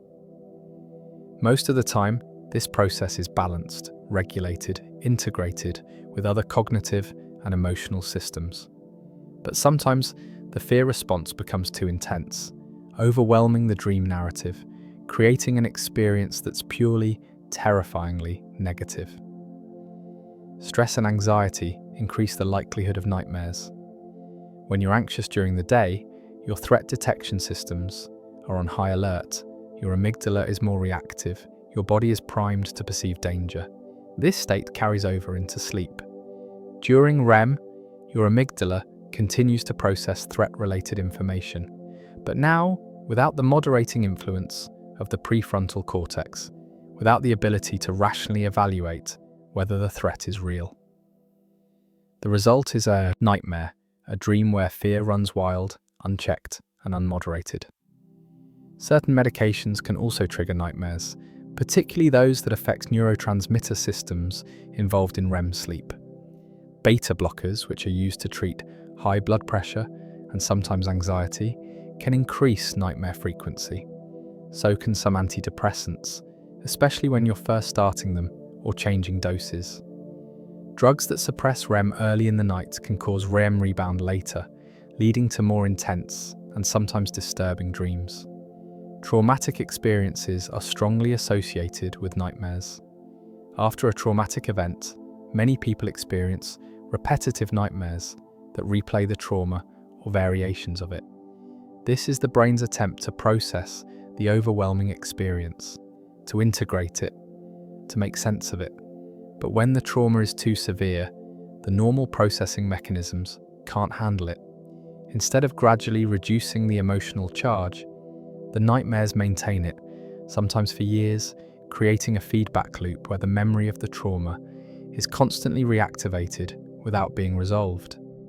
There's evidence that nightmares serve an adaptive function, at least in moderation. By exposing you to feared scenarios in a safe environment, by activating your threat response systems without real danger, nightmares may help you prepare for actual threats, may keep your fear circuits tuned and responsive. They're a kind of fire drill for your emotional brain, rehearsing your reactions to danger even when you're not currently in danger. But chronic nightmares, nightmares that occur frequently and cause significant distress, are not adaptive. They're a sign that something has gone wrong with the normal fear processing system. Treatment for chronic nightmares often involves a technique called imagery rehearsal therapy, which we touched on earlier. The person is asked to recall a recurring nightmare while awake, and then to imagine a new version of the dream with a different, less frightening ending. They rehearse this new version repeatedly, essentially teaching their brain an alternative narrative. The logic behind imagery rehearsal therapy is that dreams are not fixed, they're constructed, and if you can provide your brain with new material to work with, it may incorporate that material into future dreams. Studies have shown that this technique can significantly reduce nightmare frequency and intensity, suggesting that dreams are indeed malleable, responsive to conscious intervention, even though they arise from unconscious processes. There's also the category of night terrors, which are often confused with nightmares, but are actually quite different. Night terrors occur during deep NREM sleep, not during REM. They involve sudden arousal, often with screaming, intense fear, and autonomic activation, like rapid heartbeat and sweating. But the person experiencing a night terror is not usually fully conscious, and they rarely remember the episode afterward. Night terrors are more common in children and usually decrease with age. They're not dreams in the usual sense, but rather partial arousals from slow-wave sleep. Sleep paralysis, another frightening experience, often involves hallucinations that resemble nightmares. During sleep paralysis, you're conscious but still experiencing the muscle paralysis of REM sleep. You can't move, can't speak, and this immobility often triggers intense fear. Many people also experience vivid, often terrifying hallucinations, a sense of a malevolent presence in the room, a feeling of pressure on the chest, visions of shadowy figures. These hallucinations may be remnants of dream imagery, or they may be generated by the brain's attempt to make sense of the unusual state of being awake but paralyzed. Across cultures and throughout history, people have interpreted these frightening sleep experiences in supernatural terms. The word nightmare itself comes from the Old English mare, a mythological demon thought to sit on sleepers' chests and induce bad dreams. In many traditions, sleep paralysis and its accompanying hallucinations have been attributed to spirits, demons, or alien abductions. Understanding the neuroscience doesn't make the experiences any less frightening, but it does help to know that they're not supernatural, that they're natural, if sometimes disturbing, aspects of how the sleeping brain functions. Nightmares remind us that the emotional processing that occurs during sleep is not always gentle or pleasant. Sometimes, confronting fear, working through anxiety, processing trauma, all of these necessary functions feel terrible while they're happening. The brain is doing its job, but the subjective experience can be overwhelming. And for people whose nightmares have become chronic, whose sleep is regularly disrupted by terror, the burden is real and deserving of compassionate treatment. Dreams can heal, but they can also wound. They can bring insight, but they can also bring anguish. The same mechanisms that allow for emotional growth and integration can also trap you in cycles of fear and re-traumatization. Understanding nightmares, understanding the fear processing that underlies them, is crucial for helping those who suffer from them and for appreciating the delicate balance the brain must maintain each night. We've explored the architecture of sleep, the neurochemistry of REM, the brain regions that activate and deactivate during dreaming, the role of dreams in memory consolidation and emotional processing. But we still haven't answered the most fundamental question: why? Why does the brain bother to create these elaborate, bizarre experiences every night? What evolutionary advantage could there possibly be in spending hours immersed in hallucinations that make no logical sense? This is one of the great mysteries of neuroscience, and despite decades of research, there's still no single, universally accepted answer. Instead, there are several competing theories, each supported by some evidence, each offering a different perspective on the function of dreams. The memory consolidation theory, which we've discussed, proposes that dreams are a byproduct of the brain's nightly work of organizing and integrating memories. According to this view, the primary function of REM sleep is memory processing, and dreams are simply the conscious experience of that processing, the phenomenological side effect of neural networks being activated, patterns being replayed, connections being strengthened or weakened. Dreams don't serve a purpose in themselves. They're just what it feels like when your brain files away the day's experiences. The emotional regulation theory goes further, suggesting that dreams actively process emotions, particularly negative ones, helping to strip away the intensity and integrate difficult experiences into your broader emotional landscape. This theory explains why dreams are so often emotionally charged, why they frequently feature anxieties and fears, and why REM sleep deprivation leads to increased emotional reactivity. Dreams are the brain's therapy session, a nightly opportunity to work through feelings in a safe, consequence-free environment. The threat simulation theory, proposed by evolutionary psychologist Antti Revonsuo, offers an adaptationist perspective.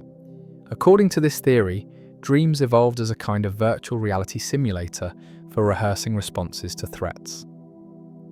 In our ancestral environment, being able to practice escaping from predators, fighting off attackers, or navigating dangerous situations would have been a significant survival advantage. Dreams provide that practice, creating threatening scenarios and allowing you to explore different responses without real risk. This would explain why so many dreams involve being chased, attacked, or facing other dangers. The activation synthesis hypothesis, one of the older theories, suggests that dreams arise when the cortex tries to make sense of random neural firing from the brainstem during REM sleep. According to this view, the pons generates chaotic signals, and the cortex, being a meaning-making machine, weaves these signals into the best narrative it can manage given the circumstances. Dreams are essentially the brain's confabulation, its attempt to impose order on neurological noise. This theory has fallen somewhat out of favour, as evidence has accumulated that REM activity is not random, but it captures something important about the cortex's tendency to create stories from fragmentary information. The synaptic homeostasis hypothesis focuses on the role of sleep in managing synaptic strength. Throughout the day, learning and experience strengthen synaptic connections.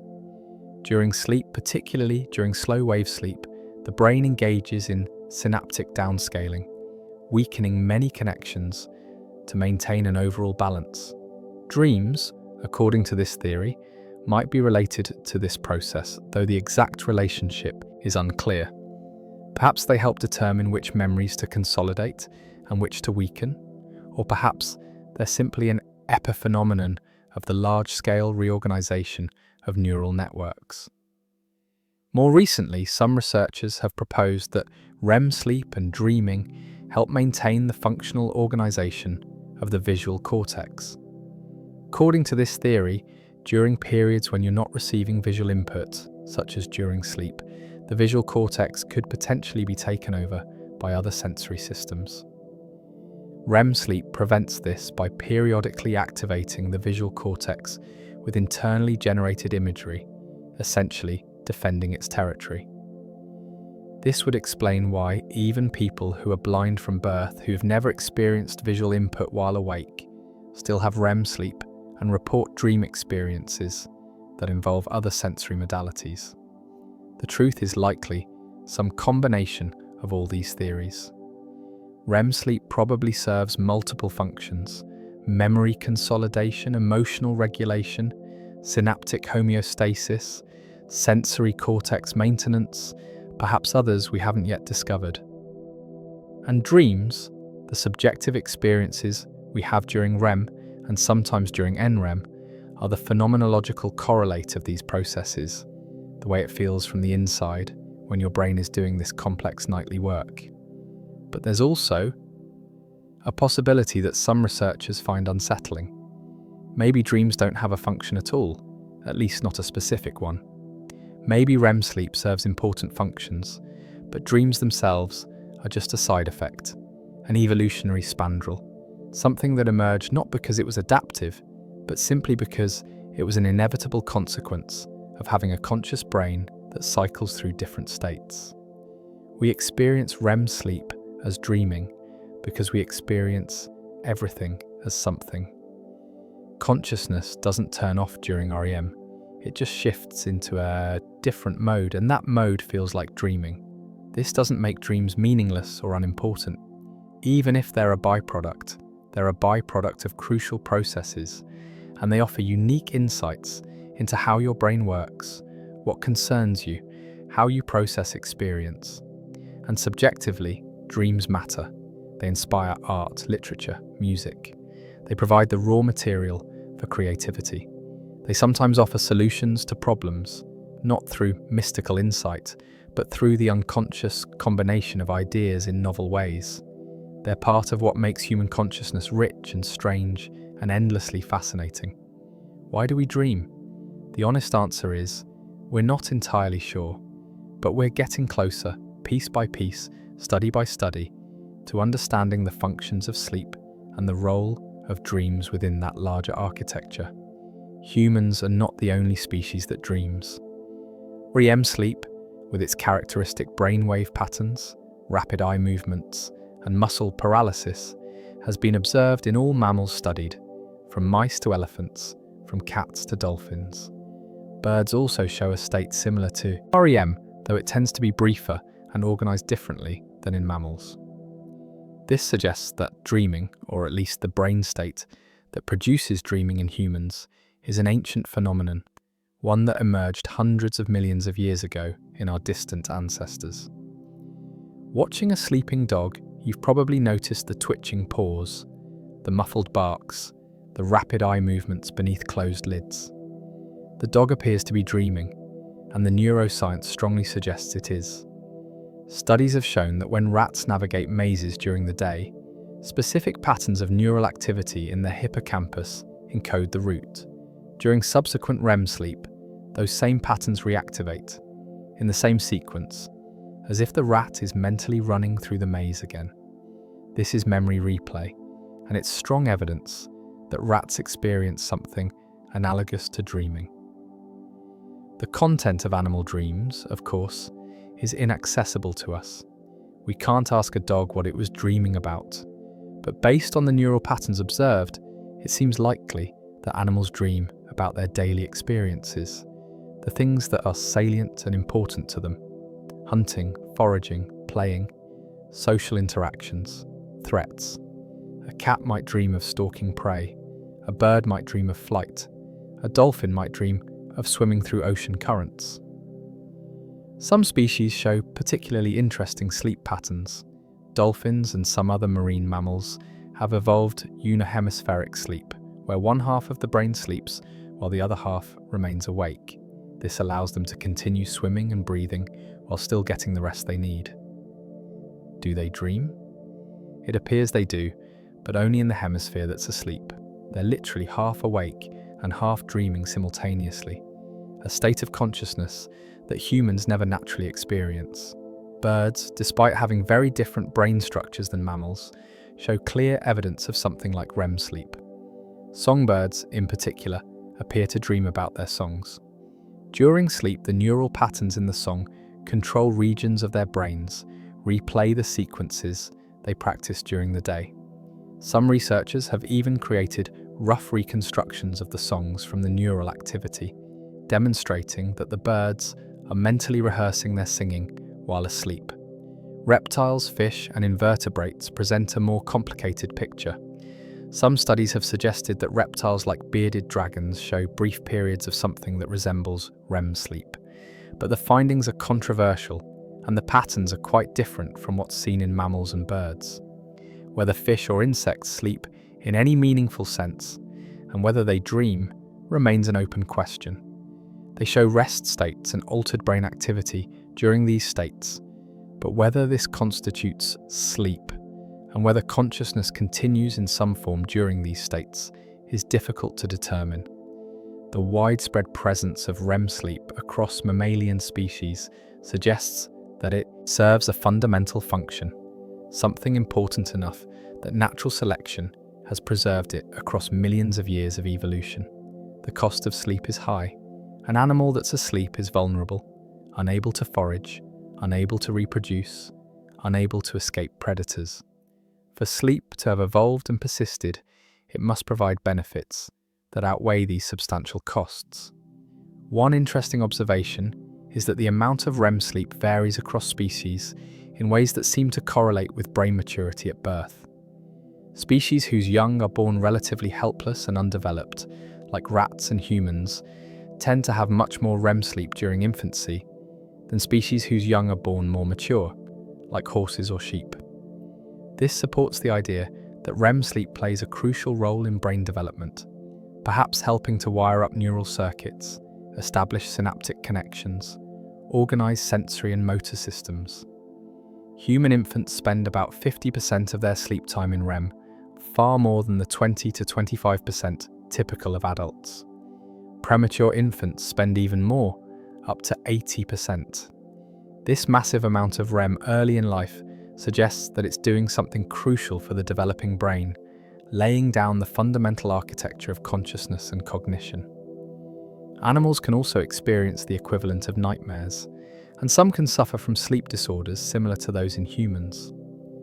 Dogs with REM sleep behavior disorder, where the normal muscle paralysis fails, will actually act out their dreams, running, barking, even showing signs of aggression or fear while asleep. This has to be carefully managed, as they can injure themselves or others. The study of animal sleep and dreaming reminds us that consciousness is not uniquely human. Many species experience subjective states, have inner lives, process emotions, and memories in ways that may be quite similar to what we experience.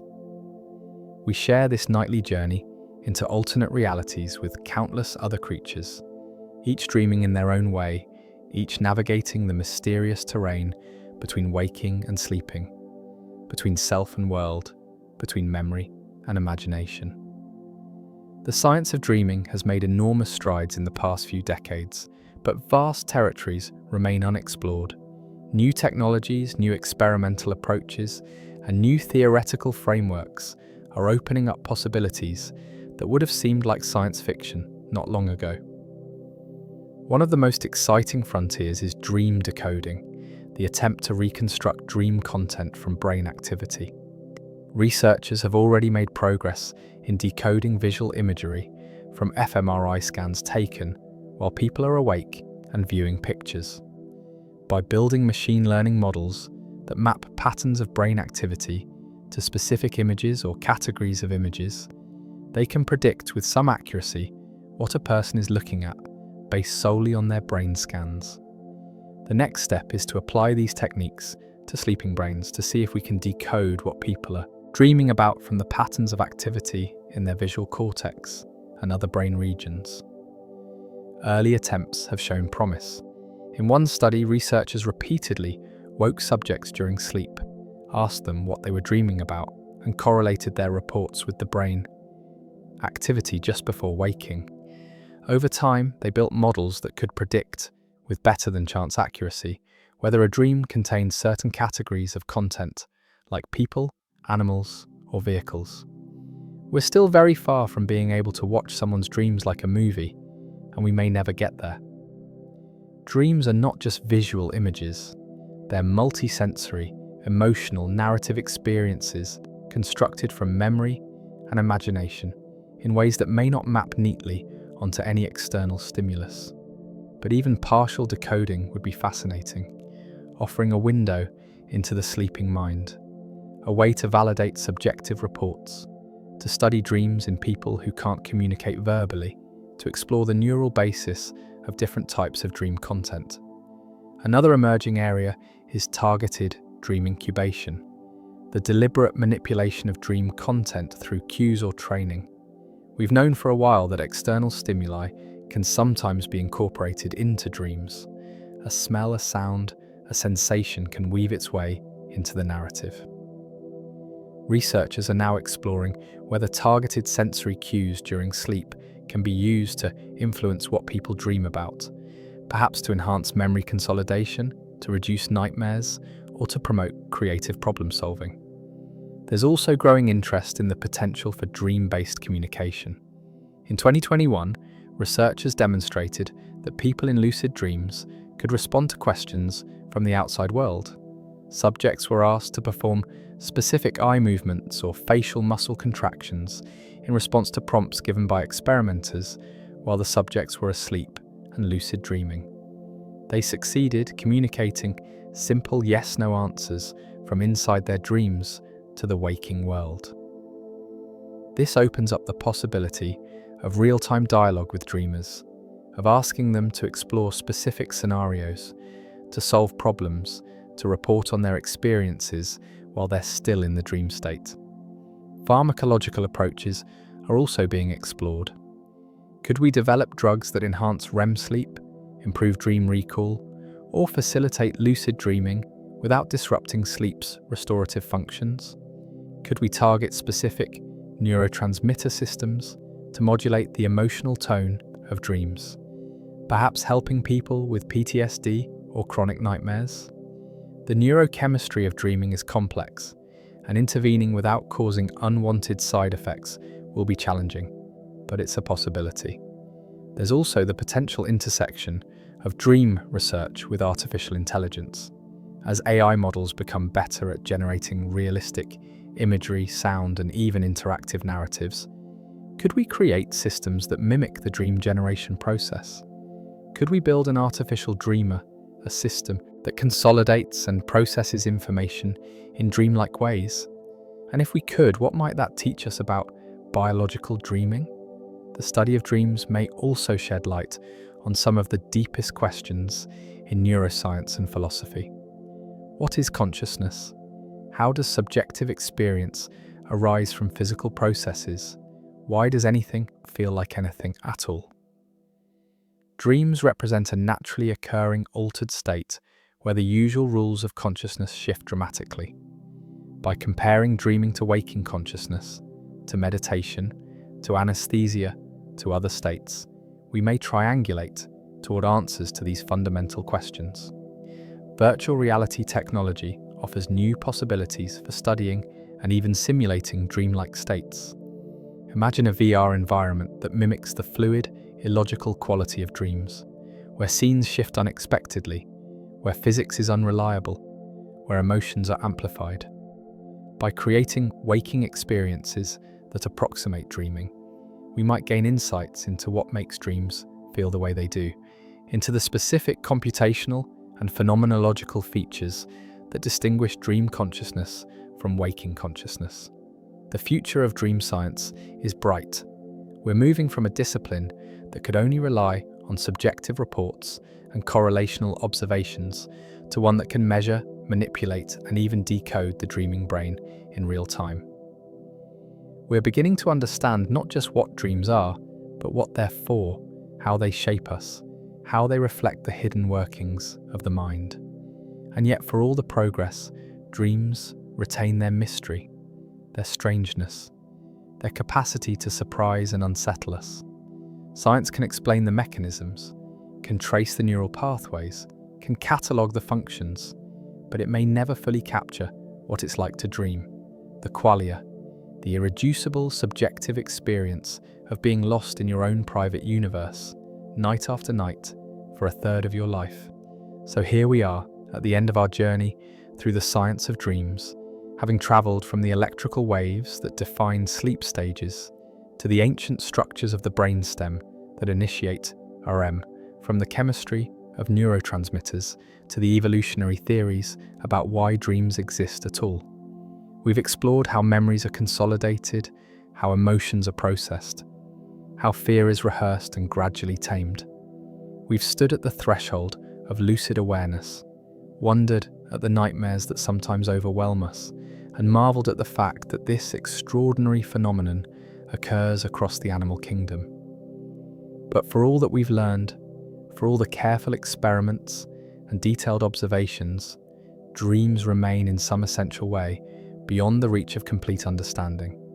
They happen in privacy, in darkness, in a mode of consciousness that dissolves the moment you try to examine it too closely.